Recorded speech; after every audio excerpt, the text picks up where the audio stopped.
আসসালামু আলাইকুম, রান টিপ মিডিয়া আপনাদের স্বাগতম। আজকে সপ্তম শ্রেণীর 1.2 অনুশীলনীর 24 নং সৃজনশীল সমাধান করার চেষ্টা করব।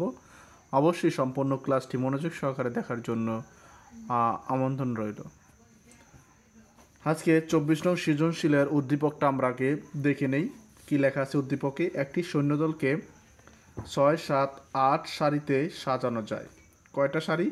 6, 7, 8 সারিতে সাজানো যায়, কিন্তু বর্গাকারে সাজানো যায় না।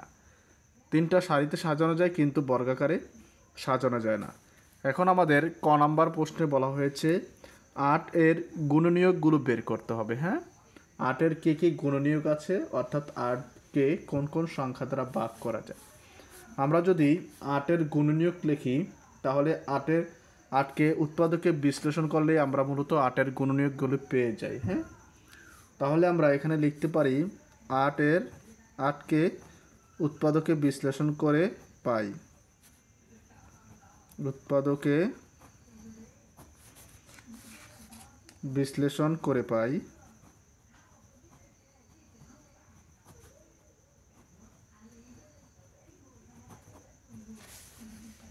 এখন আমরা 8 সমান সমান কি লিখতে পারি? 8কে অবশ্যই 8 1কে 8, অর্থাৎ 1 দিয়ে যায়, এবং আর কি দিয়ে যায়? 4 দুগুণে 8, 2 দিয়ে যায়, 2 ইন্টু 4 বা 4 দিয়ে 4 ইন্টু 2। তাহলে আমরা এখানে মূলত গুণনীয়ক পেলাম কয়টা? 4টা। যেমন 1, 2, 4, 8। 3 দিয়ে কিন্তু যায় না, 3 দুগুণে 6 হয়, 3 3কে 9 হয়। আবার 4 দিয়ে তো আমরা দিলাম 4 দুগুণে 8, 5 দিয়ে যায় না।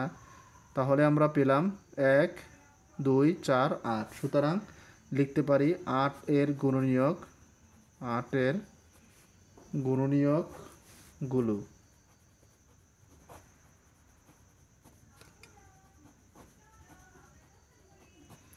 সমান কি?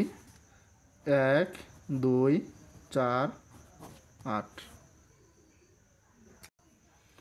খ নম্বর প্রশ্নে কি বলা হয়েছে? একটি শূন্য সংখ্যাকে খ নম্বর প্রশ্নে বলা হয়েছে শূন্য সংখ্যাকে কোন ক্ষুদ্রতম সংখ্যা দ্বারা গুণ করলে শূন্য সংখ্যাকে বর্গাকারে সাজানো যাবে। প্রশ্নটা আমরা ভালোভাবে বোঝার চেষ্টা করি। কি বলা হয়েছে? শূন্য সংখ্যাকে কোন ক্ষুদ্রতম সংখ্যা দ্বারা গুণ করলে শূন্য সংখ্যাকে বর্গাকারে সাজানো যাবে। তাহলে আমরা লিখতে পারি এখানে আমরা যে সংখ্যাগুলো পেয়েছিলাম 6, 7, 8, এর লসাগুই হবে শূন্য সংখ্যা। এর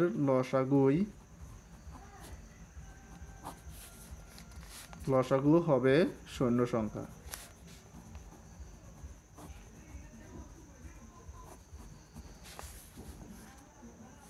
তাহলে আমরা 6, 7, 8কে লসাগু করে নিই। 6, 7, 8 যদি 2 দিয়ে ভাগ করি তাহলে হয় 3, 7, 4।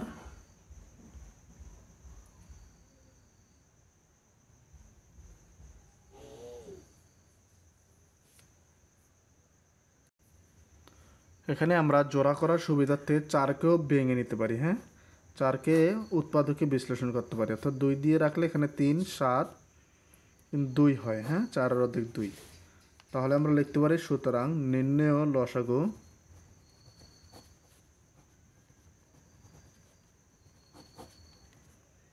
কি হবে? 2 গুণ 2 গুণ 2। হ্যাঁ, 3টা 2, আর হলো 3 আর 7। তাহলে আমাদের লসাগু হয় কিন্তু 168।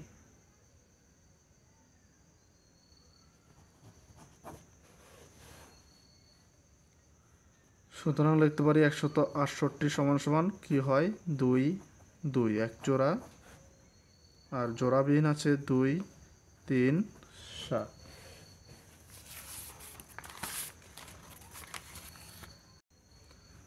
তাহলে আমরা লিখতে পারি এখানে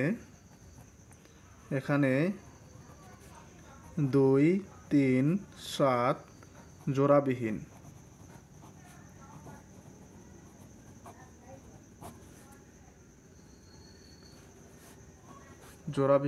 অর্থাৎ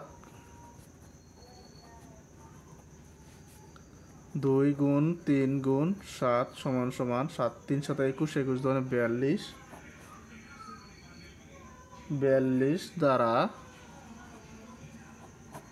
আমাদের প্রশ্নে কি বলা হয়েছে, কোন ক্ষুদ্রতম সংখ্যা দ্বারা গুণ করলে শূন্য সংখ্যাকে বর্গাকারে সাজানো যাবে। তাহলে আমরা লিখতে পারি এই 42 দ্বারা গুণ করলে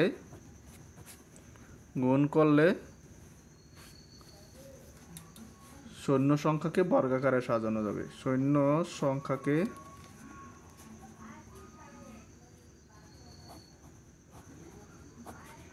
বর্গাকারে সাজানো যাবে।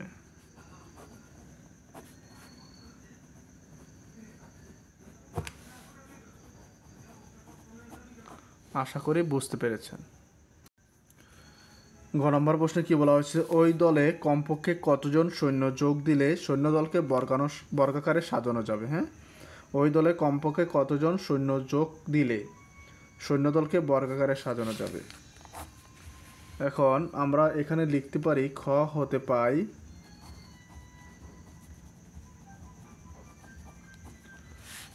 পাই সৈন্য সংখ্যা কতজন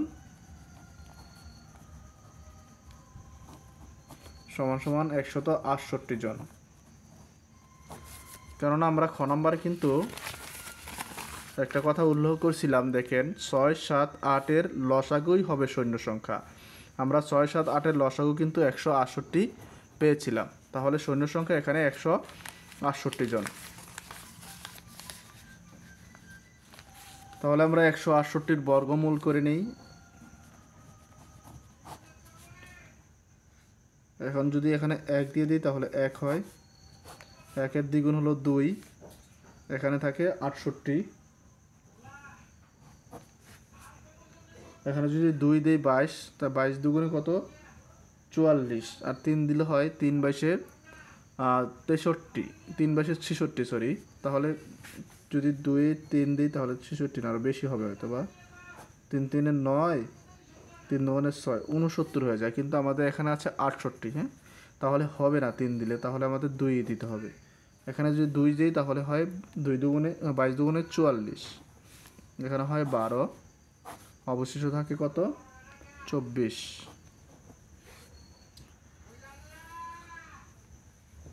তাহলে আমরা লিখতে পারি যেহেতু অবশিষ্ট 24 রয়েছে, অবশিষ্ট 24 আছে, তাই সংখ্যাটি পূর্ণবর্গ সংখ্যা নয়। সংখ্যাটি পূর্ণবর্গ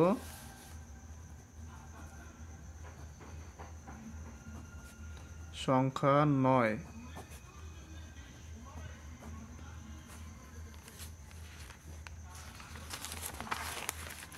168 সাথে বা সংখ্যাটির সাথে আমরা সরাসরি লিখিত করি। 168 সাথে একটি ক্ষুদ্রতম সংখ্যা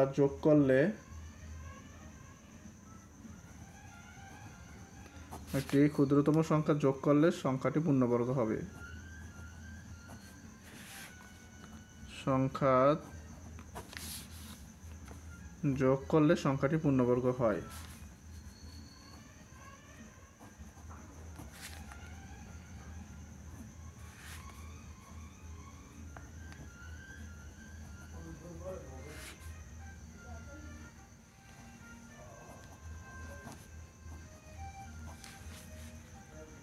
তাহলে কি হবে, সংখ্যাটি হবে কত, সংখ্যাটি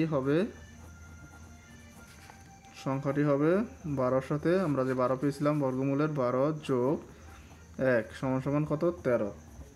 এখন 13 এর বর্গ কত হবে, 13 এর বর্গ আমরা জানি 13 স্কোয়ার মানে 13 গুণ 13, 13 গুণ 13 হয় 169।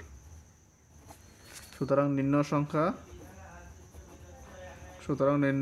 সংখ্যা হবে, আমরা যে আগে সংখ্যাটা পেয়েছিলাম 168 বা 168 থেকে 169 বিয়োগ, অর্থাৎ 169 থেকে 168 বিয়োগ করতে হবে। তাহলে বিয়োগ করলে আমরা কত পাই, 1 জন।